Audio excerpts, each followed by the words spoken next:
Assalamualaikum. Waalaikumsalam. Maaf, apa benar ini Pak Ujang dari AST Farm? Oh iya, saya sendiri.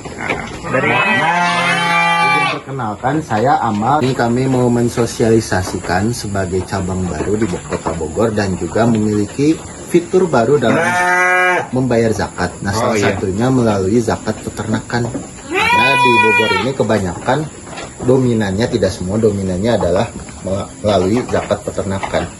Nah, sebelumnya saya ingin bertanya, sudah berapa lama kurang lebih peternakan di sini, Pak Ujang? Oh iya, saya sudah menjalani usaha peternak ini lebih dari 1 tahun ya. Jadi alhamdulillah sudah berjalan lebih dari 1 tahun dan populasinya semakin tahun semakin bertambah. Alhamdulillah. Alhamdulillah. Ya. Kemudian kurang lebih di sini ada berapa ya?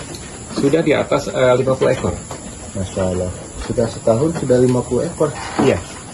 Kira-kira berapa banyak ini yang sudah dikeluarkan? Ya banyak juga ya. Tapi sebelumnya Pak Ujang sudah pernah tahu belum zakat peternakan itu kayak gimana sih? Atau gimana cara melakukannya? Ya, nah itu yang belum saya ketahui ya. Mungkin kalau bapak-bapak ada informasi, monggo silakan disampaikan pada saya. Nah, sebagai bagian dari sosialisasi kami, nah pertama zakat itu kan umumnya melalui uang, melalui beras. Iya. Nah itu yang paling umum. Ataupun melalui emas, tapi ada juga melalui pertanian dan juga peternakan seperti yang Pak Ujang punya di sini. Salah satunya adalah hewan kambing. Iya. Nah, salah satunya untuk kambing ini yang mana biasanya ditunaikan biasanya hanya kurban saja atau akikah saja. Iya. Namun ternyata bisa juga untuk zakat. Ada juga zakatnya ya? Ada zakatnya. Oh, gimana tuh? Mungkin bisa dibantu saya informasikan. Untuk menjelaskan terkait itu, nanti ada staf saya yaitu Kang Aldi yang akan menjelaskan terkait ketentuan dari zakat peternakan khususnya untuk hewan kambing. Monggo dipersilakan Kang Aldi. Baik Pak, perkenalkan nama saya Aldi Wijaya. Oh iya Pak Aldi. Saya dari divisi pelaksana. Iya. Dari zakat yang diketuai oleh Kang Amal Fatullah. Oh iya. Mana dijelaskan Pak Aldi kepada saya? Nah, saya akan menjelaskan dari peraturan Menteri Agamanya Pak. Peraturan Menteri Agama nomor 69 tahun 2015. Ya. Jadi zakat peternakan ini adalah zakat yang digembalakannya itu hewan ternak Pak. Hewan ternak kan yang ada di kandang ini. Iya. Sehingga hewan ternak ini termasuk sebagai zakat perniagaan Pak. Oh iya. Nah, untuk hewannya sendiri, untuk zakatnya itu sebenarnya ada beberapa hewan Pak. Yang pertama ada unta, ada sapi, ada kerbau, ada kuda, lalu ada kambing ini. Oh iya, saya baru punya kambing aja sih. Baru punya kambing aja ya Pak. Tapi sudah termasuk untuk zakat peternakan Pak. Nah, untuk perhitungan nisabnya, yang pertama itu kategori pertama, yang pertama ada 40 sampai 120, itu nisabnya 1 ekor kambing. 40 ekor maksudnya? Iya, 40 ekor kambing. Jumlahnya ya? Jumlahnya. Kalau misalkan Bapak ada 40 sampai 120, itu nisabnya 1 ekor kambing. Lalu yang kedua ada 121 sampai 200, itu 2 ekor kambing. 2 ekor kambing. Iya. Lalu yang ketiga ada 201 sampai 300, itu 3 ekor kambing dan seterusnya. Lalu untuk Bapak ini ada berapa ekor kambing di sini Pak? Alhamdulillah di sini sudah mencapai di atas 50 ekor ya populasinya. 50 ekor. Lalu untuk haulnya itu Pak? Nah ini sudah hampir 2 tahun ya saya menjalankan usaha ini. Hampir 2 tahun. Baik, untuk skema pelaksanaan zakatnya, nah Bapak bisa langsung datang sendiri ke zakat kami, menyerahkan 1 ekor kambing, atau seperti kami di sini datang ke tempat Bapak, lalu kami yang mengambil, itu terserah dari Bapak. Oke, itu. Silakan mungkin yang lebih memudahkan ya. Kalau saya membawa 1 ekor kambing ke kantor Pak Aldi, apakah di sana ada kandang atau tidak saya tidak tahu. Iya. Tapi kalau misalkan mau diurus di sini di bawah 1 ekor ya, mangga silakan. Oke. Iya.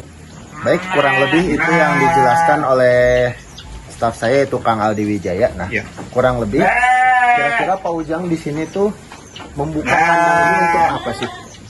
Iya. Tujuan utamanya. Oke. Pertama saya membuka rumah ini satu untuk usaha pembibitan. Ya, pembibitan kambing ini, pembibitan, penggemukan. Kemudian setelah kami mempunyai hewan yang siap untuk dijual, maka sasarannya adalah nanti pada saat pasar Idul Adha untuk kebutuhan kurban, kemudian untuk kebutuhan akikah, dan juga untuk kebutuhan konsumsi atau untuk kuliner. Nah, jadi ada beberapa yang kami ingin tuju pasar nanti yang akan dituju ketika populasi kami ini siap di pasar. Terkait kasus yang Pak Ujang alami sekarang ini, berarti Pak Ujang melakukan 2 zakat. Yang pertama adalah zakat hewan ternak. Kenapa itu dikenakan? Karena tujuan utama Pak Ujang adalah tadi pembibitan dan penggemukan.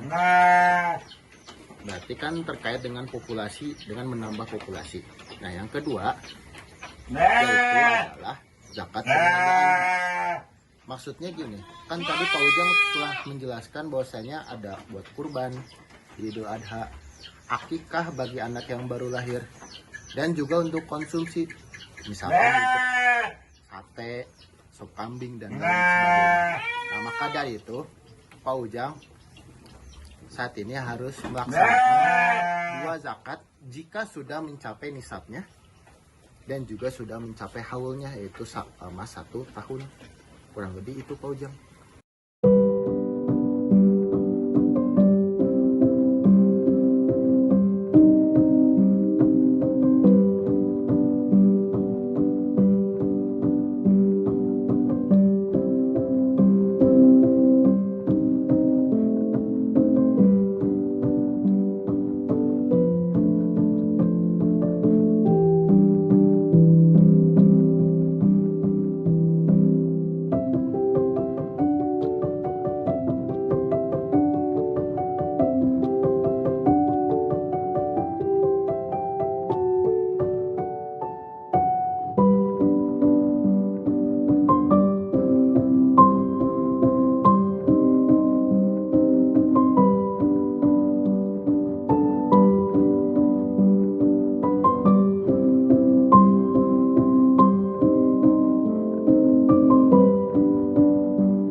Oke Pak Aldi, ini karena kami sudah mencapai nisab dan haulnya dan sesuai dengan ketentuan, maka kami zakatkan 1 ekor kambing ini untuk dikelola di Badan Amal Zakat.